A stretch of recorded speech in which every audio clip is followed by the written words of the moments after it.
നിർഭയം ഞാൻ എന്ന എൻ്റെ ചാനലിൻ്റെ പുതിയൊരു എപ്പിസോഡിലേക്ക് എല്ലാവർക്കും സ്വാഗതം. ഇന്ന് ഞാൻ വീണ്ടും ഒരു കഥയുമായി നിങ്ങളുടെ മുന്നിലേക്ക് എത്തിയിട്ടുണ്ട്. വെറും കഥയല്ല, ഒരു ജീവിത കഥ തന്നെയാണ്. ഇന്നത്തെ ഓരോ മക്കളും അതുപോലെ തന്നെ ഓരോ മാതാപിതാക്കളും ഉറപ്പായിട്ടും കേട്ടിരിക്കേണ്ട ഒരു കഥ തന്നെയാണിത്. ഇപ്പോൾ എവിടെ നോക്കിയാലും വൃദ്ധസദനങ്ങളാണ്. എന്തുകൊണ്ടാണ് ഇത്രയും വൃദ്ധസദനങ്ങൾ? ഒരിക്കലെങ്കിലും നിങ്ങൾ ചിന്തിച്ചിട്ടുണ്ടോ ഇതൊക്കെ ശരിയാണോ എന്ന്? ഇങ്ങനെയുള്ള പ്രവൃത്തികൾ ചെയ്യുന്നവരാരും ഒരിക്കൽ പോലും ചിന്തിച്ചിട്ടുണ്ടാവില്ല. ഒന്ന് പുറകോട്ട് ചിന്തിച്ചാൽ ഒരിക്കലും ഇതുപോലൊരു കാര്യങ്ങൾ ചെയ്യാനേ സാധിക്കില്ല. അങ്ങനെ ഒരു മനസ്സ് ആർക്കും ഉണ്ടാവില്ല. പക്ഷേ ഇന്നത്തെ തലമുറയ്ക്ക് അറിഞ്ഞുകൂടാത്ത ഒരുപാട് കാര്യങ്ങളുണ്ട്. സ്വന്തം മാതാപിതാക്കളുടെ വില, എങ്ങനെയാണ് അവർ ആ മക്കളെ ഇതുവരെ വളർത്തിയെത്തിച്ചതെന്നും അവരുടെ ലക്ഷ്യത്തിലെത്തിച്ചതെന്നും ഒരു നിമിഷം പോലും ചിന്തിക്കാതെ മാതാപിതാക്കളെ വൃദ്ധസദനത്തിലേക്ക് കൊണ്ടെറിയുന്നു. പക്ഷെ നിങ്ങൾ ഇവിടെ കേൾക്കാൻ പോകുന്നത് വൃദ്ധസദനത്തിലെത്തിയ മാതാപിതാക്കളുടെ കഥയല്ല. അപ്പോൾ നമുക്ക് നേരെ കഥയിലേക്ക് തന്നെ കടക്കാം. കഥയല്ല, ജീവിതത്തിലേക്ക് തന്നെ കടക്കാം. ഞാനീ പറയാൻ പോകുന്ന കഥയിലെ പ്രധാന കഥാപാത്രങ്ങളായ സാവിത്രിയും ജനാർദ്ദനനും, രണ്ടു പേർക്കും 3 മക്കളായിരുന്നു. ഒരു പെൺകുട്ടി, 2 ആൺമക്കൾ. അവരുമായി സസന്തോഷം മുന്നോട്ട് ജീവിക്കുകയായിരുന്നു. അങ്ങനെ 5 അംഗ കുടുംബം വളരെ സന്തോഷത്തോടു കൂടി ജീവിച്ചു പോന്നു. 3 മക്കളെയും ഒരു നിലയ്ക്കെത്തിച്ചു. അവരാഗ്രഹിച്ചതുപോലെയുള്ള ജീവിതം, അവരാഗ്രഹിച്ചതുപോലെയുള്ള വിദ്യാഭ്യാസം, അവരെന്താഗ്രഹിച്ചോ അവിടെയെല്ലാം അവരെ കൊണ്ടെത്തിച്ചു ആ മാതാപിതാക്കൾ. ഒന്നിനും ഒരു കുറവും ഉണ്ടായിരുന്നില്ല. എനിക്കിന്ന സാധനം വേണം എന്ന് ആ മക്കൾ ഒരു പ്രാവശ്യമൊന്ന് പറഞ്ഞാൽ മതി, അതവരുടെ മുന്നിലെത്തും. അതായിരുന്നു സാവിത്രിയുടെയും ജനാർദ്ദനൻ്റെയും സ്നേഹം, മക്കളോടുള്ള സ്നേഹം. എങ്കിലും മകളോടായിരുന്നു അവർക്ക് കൂടുതൽ സ്നേഹവും അടുപ്പവും എല്ലാം. അതിന് കാരണം മറ്റൊന്നുമല്ല, അവർ പരസ്പരം പറയുമായിരുന്നു മറ്റൊരു വീട്ടിലേക്ക് കയറി ചെല്ലാനുള്ളതാണ്. അവിടെ ചെല്ലുമ്പോൾ അവളുടെ സാഹചര്യം എങ്ങനെയായിരിക്കും, അല്ലെങ്കിൽ അവളോട് അച്ഛനും അമ്മായിയും പെരുമാറുന്നത് എങ്ങനെയായിരിക്കും, ഞങ്ങൾ സ്നേഹിക്കുന്നത് പോലെ അവൾക്ക് സ്നേഹം കിട്ടുമോ എന്നൊക്കെയായിരുന്നു ആ അച്ഛൻ്റെയും അമ്മയുടെയും ആധി. അതുകൊണ്ട് തന്നെ ആ മകൾക്ക് കൂടുതൽ പരിഗണന അവർ കൊടുത്തു. അങ്ങനെ ഏറ്റവും ആദ്യം മകളുടെ വിവാഹ നിശ്ചയമായി. അവൾക്കപ്പോൾ 22 വയസ്സ്. അവളുടെ വിദ്യാഭ്യാസം അവൾ എന്താണോ ആഗ്രഹിച്ചത് അവിടെ തന്നെ എത്തി. അതിന് അച്ഛനും അമ്മയും ഒരുപാട് അവളെ സഹായിച്ചു, സപ്പോർട്ട് ചെയ്തു. നല്ല വിദ്യാഭ്യാസമുള്ള ആൾക്കാരായിരുന്നു. അതുകൊണ്ട് തന്നെ എല്ലാ കാര്യത്തിലും മകളെയും അതുപോലെ തന്നെ ബാക്കി 2 മക്കളെയും സഹായിക്കാൻ അവർക്ക് കഴിഞ്ഞിരുന്നു. അങ്ങനെ ആ അച്ഛനും അമ്മയും ആഗ്രഹിച്ചതിനപ്പുറം സന്തോഷത്തോടെ ആ മകളെ വിവാഹം കഴിപ്പിച്ചയക്കുന്നു. സ്വർണവും അതുപോലെ തന്നെ പണവും എന്തൊക്കെ ആയാലും എല്ലാവരെയും അന്തം വിടുന്ന രീതിയിൽ തന്നെ ആയിരുന്നു ആ ഒരു വിവാഹം. ആർഭാടമായിട്ട് കഴിഞ്ഞു. ഈ ഒരു സംഭവം നടന്നിട്ട് ഒരുപാട് കാലങ്ങളൊന്നും ആയില്ല, വളരെ അടുത്ത വർഷങ്ങൾ മാത്രമേ ആയിട്ടുള്ളൂ. അങ്ങനെ മകൾ പടിയിറങ്ങിപ്പോയി. അടുത്തത് 2 ആൺമക്കളുമായി അച്ഛനും അമ്മയും വീണ്ടും സന്തോഷത്തോടെ മുന്നോട്ട് പോവുകയായിരുന്നു. അങ്ങനെ 2 ആൺമക്കൾക്കും ആഗ്രഹം വിദേശത്ത് പോയി പഠിക്കണം, വിദേശത്ത് ജോലി ചെയ്യണം എന്നൊക്കെ ആയിരുന്നു. അതും ആ അച്ഛനും അമ്മയും സാധിച്ചു കൊടുത്തു. 2 പേർക്കും വിദേശത്ത് പഠിക്കാനുള്ള അവസരം ഒരുക്കി കൊടുത്തു. അപ്പോഴൊക്കെയും ആ അച്ഛൻ്റെയും അമ്മയുടെയും മനസ്സിലുള്ള പ്രതീക്ഷ ഏതായിരുന്നു?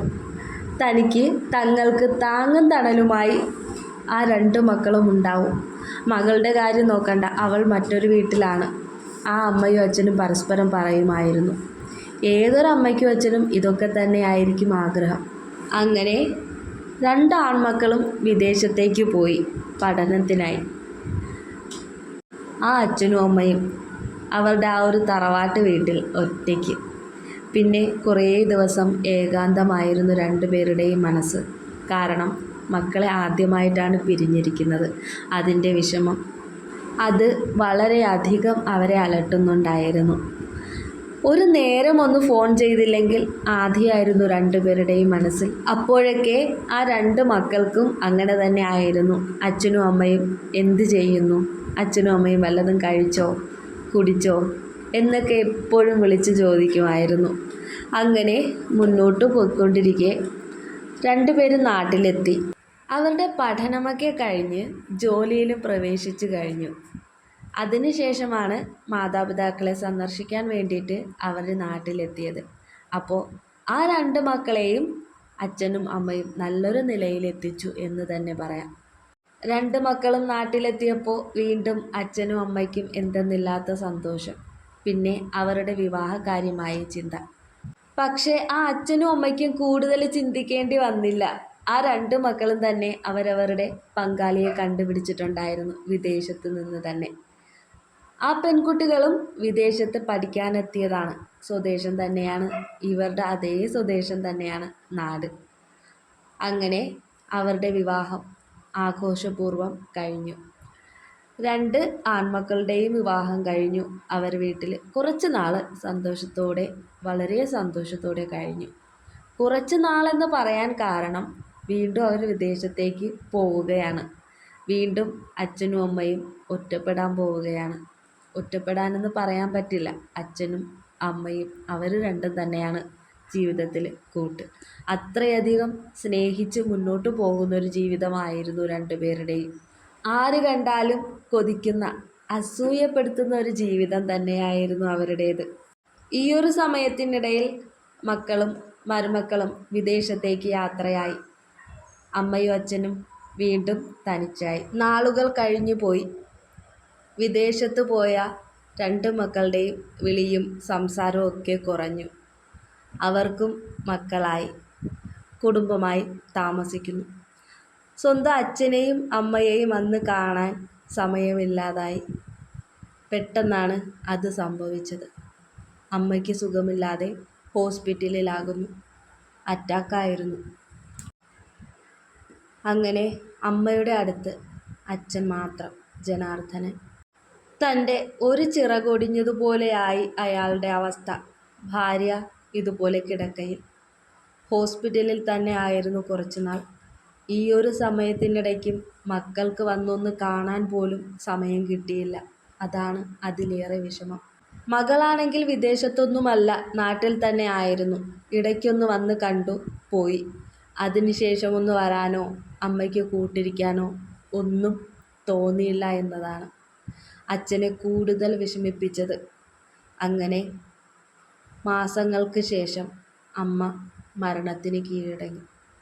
ആ ഒരു സമയത്തും ജനാർദ്ദനൻ വളരെ സങ്കടത്തോടു കൂടി ഓർത്തിരുന്ന ഒരു കാര്യം ഇതായിരുന്നു. ആ അമ്മയുടെ അവസാന ആഗ്രഹം സാധിച്ചു കൊടുക്കാൻ കഴിഞ്ഞില്ല. എന്തായിരുന്നു ആഗ്രഹമെന്നല്ലേ? തൻ്റെ മക്കളെ കാണണം. വിദേശത്ത് നിൽക്കുന്ന തൻ്റെ മക്കളെ ഒരു നോക്ക് കാണണമെന്നതായിരുന്നു ആ അമ്മയുടെ ആഗ്രഹം, അവസാനത്തെ ആഗ്രഹം. പക്ഷെ അത് സാധിച്ചു കൊടുക്കാൻ കഴിയാത്തതിൻ്റെ ദുഃഖത്തിൽ അച്ഛൻ ഒരുപാട് തകർന്നുപോയി. തൻ്റെ പ്രിയതമയുടെ തണുത്ത് വിറച്ച ആ ഒരു ശരീരവുമായി 3-4 ദിവസം അങ്ങനെ കാത്തിരുന്നു, ഫ്രീസറിൽ വെച്ചിട്ട്. പക്ഷേ വിദേശത്ത് നിന്ന മക്കൾക്കൊന്ന് വന്ന് കാണാൻ സമയം കിട്ടിയില്ല. അവർക്കതിന് താല്പര്യമില്ലായിരുന്നു എന്നതായിരിക്കണം സത്യം. ജീവിച്ചിരുന്ന സമയത്ത് ആ ഒരു ആഗ്രഹം സാധിച്ചു കൊടുക്കാൻ പറ്റിയില്ലെങ്കിലും 4 ദിവസം കാത്തിരുന്നു. മരണക്കിടക്കയിലെങ്കിലും ഒന്ന് വന്ന് കണ്ടോട്ടെ, അങ്ങനെയെങ്കിലും ഭാര്യയ്ക്കൊരു സന്തോഷമാകട്ടെ എന്ന് കരുതി 4 ദിവസം ജനാർദ്ദനൻ കാത്തിരുന്നു. പക്ഷേ നടന്നില്ല. രണ്ട് മക്കളും എത്തിയില്ല. അങ്ങനെ അവസാനം തൻ്റെ പ്രിയതമയുടെ ആഗ്രഹം സാധിച്ചു കൊടുക്കാൻ കഴിയാത്ത ആ ഒരു വേദനയോടുകൂടി തന്നെ തൻ്റെ പ്രിയതമയെ ചിതയിലേക്ക് എടുക്കേണ്ടി വന്നു. അവസാനം ആ അച്ഛൻ മാത്രം ആ വീട്ടിൽ തനിച്ച്. ഒന്ന് സംസാരിക്കാനോ ഒരു നോക്ക് കാണാനോ ആരുമില്ല. തൻ്റെ മകളും വന്ന് സന്ദർശിച്ച ശേഷം തിരികെ പോയി. പിന്നെ വന്നിട്ടേയില്ല. എല്ലാവർക്കും അവരവരുടെ തിരക്ക്. ആ ഒരു വീട്ടിൽ താൻ തനിച്ചായി. ഏകാന്തമായ ആ ഒരു ജീവിതം തനിക്ക് വളരെ ബുദ്ധിമുട്ടായിരുന്നു. എന്നാലും മുന്നോട്ട് ജീവിക്കണമല്ലോ. തൻ്റെ പ്രിയതമയുടെ സാന്നിധ്യമുള്ള ആ ഒരു വീട്ടിൽ തന്നെ താൻ ജീവിച്ചു, ഒരു സ്ഥലത്തേക്കും പോകാതെ. പിന്നെ ആ വീട് വിട്ട് പുറത്തേക്ക് ഇറങ്ങാറേ ഇല്ലായിരുന്നു. തുളസിത്തറയിൽ വിളക്ക് വയ്ക്കാത്ത വീട്, അടുക്കളയിൽ വെട്ടം കാണാത്ത വീട്, അല്ലെങ്കിൽ ഒരു ഒച്ചയോ അനക്കമോ തൻ്റെ പ്രിയതമയുടെ ശബ്ദമോ ഒന്നുമില്ലാത്ത ആ ഒരു വീട് തനിക്ക് വളരെ ബുദ്ധിമുട്ടായിരുന്നു. ഓരോ ദിവസവും തൻ്റെ പ്രിയതമയുടെ ഓർമ്മയിൽ അദ്ദേഹം ജീവിച്ചു. 3 മക്കളുണ്ടായിട്ടും ഒരു പ്രയോജനവുമില്ലല്ലോ എന്ന് അദ്ദേഹം ചിന്തിച്ചു കാണും. അവരൊന്ന് വിളിക്കുന്നത് പോലുമില്ല. അച്ഛന് സുഖം തന്നെയാണോ എന്നൊരു വാക്ക് കേൾക്കാൻ അദ്ദേഹം ഒരുപാട് കൊതിച്ചു. പക്ഷേ എങ്ങനെ സാധിക്കാൻ? മക്കളൊക്കെ അത്ര തിരക്കിലായി പോയില്ലേ, പിന്നെ പറഞ്ഞിട്ട് കാര്യമില്ല. അങ്ങനെ ഇരിക്കെ ഈയൊരു കാര്യം അവിടെയുള്ള ഏതോ ഒരു നാട്ടുകാരൻ്റെ ശ്രദ്ധയിൽപ്പെട്ടു. ആ വീട്ടിൽ നിന്നും ഇപ്പോൾ ഒരു പ്രകാശം പോലും കാണാനില്ലല്ലോ. എന്നും രാത്രി ലൈറ്റിടുമായിരുന്നു. സന്ധ്യയാകുമ്പോൾ തന്നെ ലൈറ്റിൻ്റെ പ്രകാശം കാണേണ്ടതല്ലേ? പക്ഷേ 3 ദിവസമായിട്ട് അതൊന്നും കാണുന്നില്ല. എന്നിട്ടും അവർ ചിന്തിച്ചു, ചിലപ്പോൾ മകളുടെ അടുത്തേക്ക് പോയി കാണും. പിന്നെ ഈ നാട്ടുകാർ പരസ്പരം പറയാൻ തുടങ്ങി, അങ്ങനെ പോകാൻ ഒരു വഴിയുമില്ലല്ലോ. ഭാര്യ മരിച്ചതിന് ശേഷം അദ്ദേഹം വീടിന് പുറത്തുപോലും ഇറങ്ങുന്നില്ല, പിന്നെ എങ്ങനെയാണ് മകളുടെ വീട്ടിലേക്ക് പോകുന്നത്? അങ്ങനെ അവർ 2-3 പേര് ചേർന്നിട്ട് ആ വീട്ടിലേക്ക് ഒന്ന് പോയി നോക്കാൻ തീരുമാനിച്ചു. അങ്ങനെ ആ 3 പേരും കൂടി ചേർന്ന് ആ വീട്ടിലേക്ക് പോകുന്നു. ജനലൊക്കെ തുറന്നു കിടപ്പുണ്ടായിരുന്നു, അതുപോലെ വാതിലും. അകത്തേക്ക് നോക്കി അവർ ഞെട്ടി. അപ്പോഴാണ് ആ അത്ഭുതപ്പെടുത്തുന്ന ഒരു കാഴ്ച അവരെ കണ്ടത്. ആ മനുഷ്യൻ്റെ ശരീരം പകുതിയോളം നായ കടിച്ചു കീറിയ അവസ്ഥയിൽ അവിടെ കിടക്കുന്നു. ആള് മരണപ്പെട്ടിട്ട് 1-2 ദിവസമായില്ല. കാണുമ്പോൾ തന്നെ അറിയാമായിരുന്നു. കാലും കൈയും അതുപോലെ തന്നെ ശരീരത്തിൻ്റെ പകുതിയോളം നായകൾ കവർന്നിരുന്നു. ഒരു മനുഷ്യൻ്റെ അവസ്ഥയാണിത്. 3 മക്കളുണ്ട്, നല്ല യോഗ്യരായ 3 മക്കൾ. അതുപോലെ ധനികനായ മനുഷ്യനായിരുന്നു ജനാർദ്ദനൻ. ആ മനുഷ്യന് ഈ ഒരു അവസ്ഥ വന്നത് നാട്ടുകാർക്ക് ഒട്ടും ഉൾക്കൊള്ളാൻ പറ്റിയിരുന്നില്ല. അങ്ങനെ തൻ്റെ പ്രിയതമയ്ക്കൊപ്പം ജനാർദ്ദനനും യാത്രയായി. പക്ഷേ അദ്ദേഹത്തിൻ്റെ ആ ഒരു ശരീരം ഒരു പ്രാവശ്യം നോക്കിയാൽ പിന്നെ ഒരു പ്രാവശ്യം കൂടി നോക്കാനേ കഴിയില്ല, അത്രയ്ക്ക് വികൃതമായി പോയിരിക്കുന്നു. അവസാനം പോലീസൊക്കെ എത്തി, നാട്ടുകാർ മുഴുവനും അവിടെ എത്തി. അതിനുശേഷം പോസ്റ്റ്മോർട്ടം റിപ്പോർട്ടിലാണ് ഈ ഒരു സംഭവം അറിയാൻ കഴിഞ്ഞത്. സ്വാഭാവിക മരണമായിരുന്നില്ല അത്, അതൊരു ആത്മഹത്യയായിരുന്നു. തൻ്റെ പ്രിയതമയുടെ വിരഹം മുതൽ അദ്ദേഹം വളരെയധികം മാനസികമായി തകർന്നിരുന്നു. പിന്നെ എങ്ങനെ മുന്നോട്ട് ജീവിക്കുമെന്ന ചിന്തയിലായിരിക്കാം അദ്ദേഹം അത് ചെയ്തത്. പക്ഷേ ആ 3 മക്കളിൽ ഒരാളെങ്കിലും അദ്ദേഹത്തിനൊരു കൂട്ടായിട്ടുണ്ടായിരുന്നുവെങ്കിൽ ഒരിക്കലും ഒരു പക്ഷേ അദ്ദേഹം ഇങ്ങനെ ചെയ്യുമായിരുന്നില്ല. പക്ഷേ ഇതൊന്നുമല്ല, ഇതിന് ശേഷമുണ്ടായതാണ് ഇനിയും സഹിക്കാൻ കഴിയാത്ത സംഭവം.